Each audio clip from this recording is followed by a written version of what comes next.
Kemudian timbullah isu-isu bahwasanya orang-orang Wahabi suka menumpahkan darah sampai bikin buku judulnya apa, sejarah berdarah sekte Wahabi. Ya akhi, tuduhan yang macam-macam. Apakah ada orang-orang kita waktu berhaji berumrah ketakutan di sana, takut dibunuh sama orang Wahabi?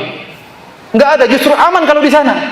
Justru sampai ke Indonesia malah kita ketakutan, dicuri, diambil, dirampok ya. Macam-macam, pagar harus dikunci, mobil hilang ya. Di sana tidak ada ketakutan sama sekali. Apa yang ditakuti? Mana haus darahnya?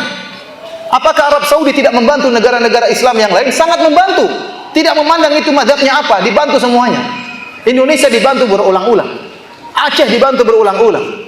Quran gratisan banyak dibagi, meskipun dijual di Tanah Abang. Quran wakaf tapi dijual di Tanah Abang. Iya. Bismillah wassalatu wassalamu ala Rasulillah wa ala alihi wa sahbihi wa man walah.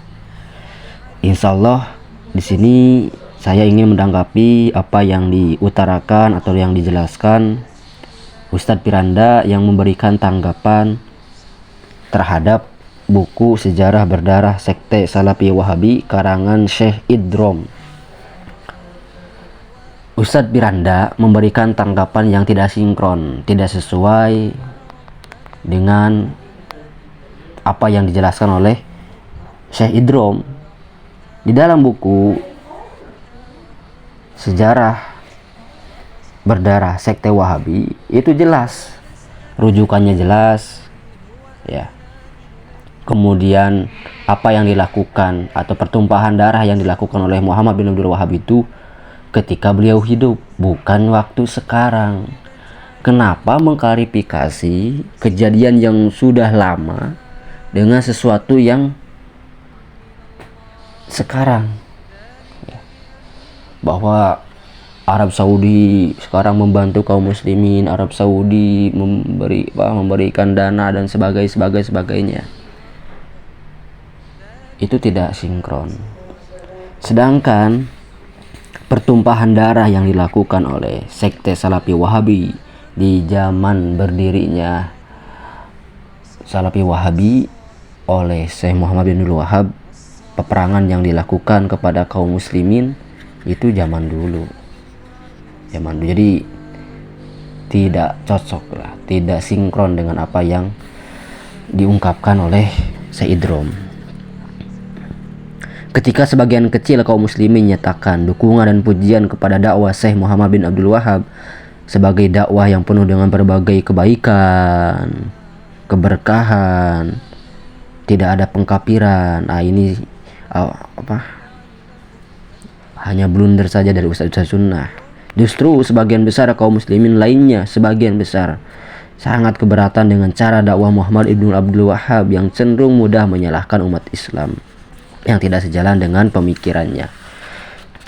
Syekh Idrom menjelaskan bahwa beliau merujuk kepada kitab-kitab induk ya Salafi Wahabi. Silahkan Ustadz Piranda kalau mau menanggapi ya, jelaskan apa yang terkandung di dalam kitab-kitab induk tersebut yang dibawakan oleh Syekh Idrom.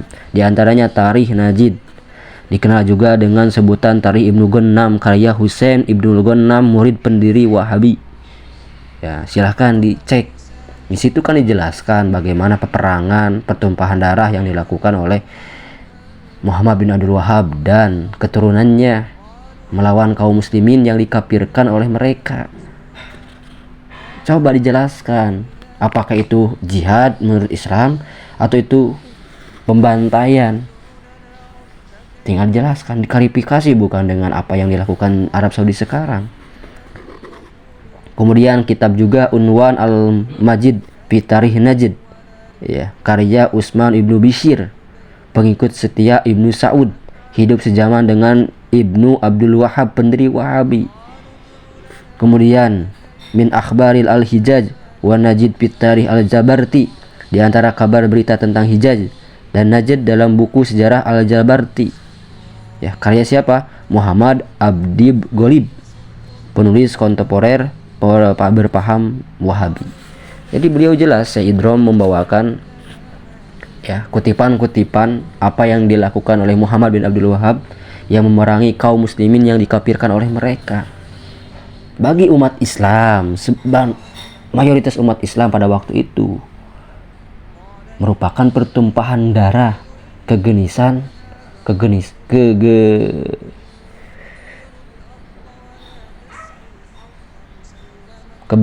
yang dilakukan oleh Muhammad bin Abdul Wahhab. Ya.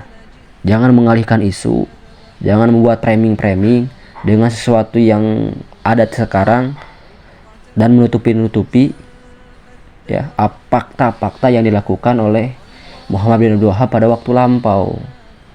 Ya, dan saya lihat banyak sekali ya ustadz-ustadz sunnah yang menutupi fakta tersebut, ya mengklaim bahwa Muhammad bin Abdul Wahhab itu melakukan jihad, tetapi gak dijelaskan siapa yang mereka perangi itu. Di dalam kitab Unwanul Majid, sebuah kitab sejarah perjuangan Wahabi yang ditulis oleh Ibnu Bishr Al-Hambali, pengikut setia Raja Muhammad Ibnu Saud dan hidup sejaman dengan Syekh Muhammad bin Abdul Wahhab. Begitu juga dalam kitab Tarikh Najd karya Ibnu Ghannam, sejarah Wahabi yang hidup sejaman dengan pendiri Wahabi sekaligus murid setianya Muhammad bin Abdul Wahhab, telah disebutkan nama-nama korban yang dibunuh oleh kelompok Wahabi atas nama jihad. Nih disebutkan di sini, tinggal diklarifikasi oleh Ustadz Piranda yang termulia. Mayoritas korban yang dibunuh tersebut berinisial bernama Muslim. Di antaranya adalah Hamad Ibnu Ali Nasir, penduduk Riyadh, yang terjadi pada tahun 1158. Musa Ibnu Abdul Qadir, tokoh masyarakat Riyadh pada peristiwa tahun 1161 Hijriah.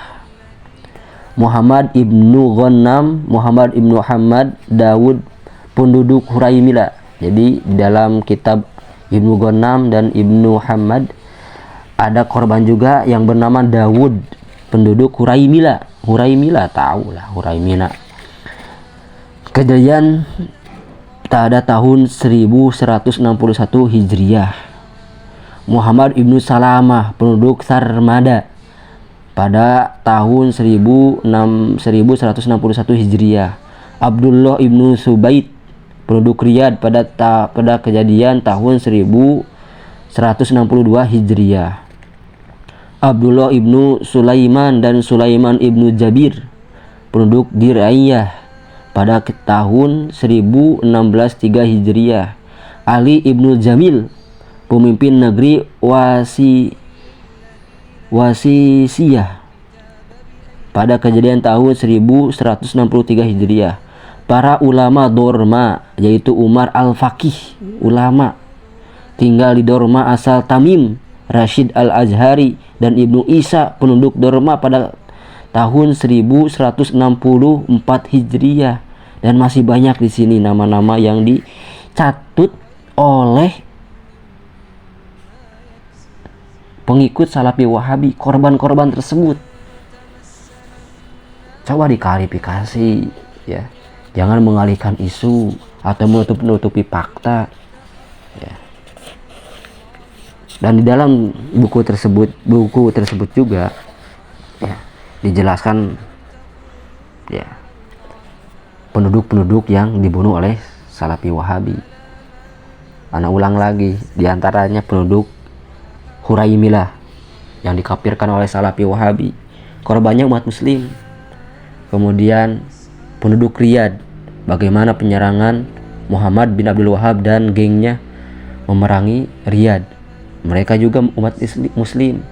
Kemudian menyerang Ahsa, penduduknya muslim juga.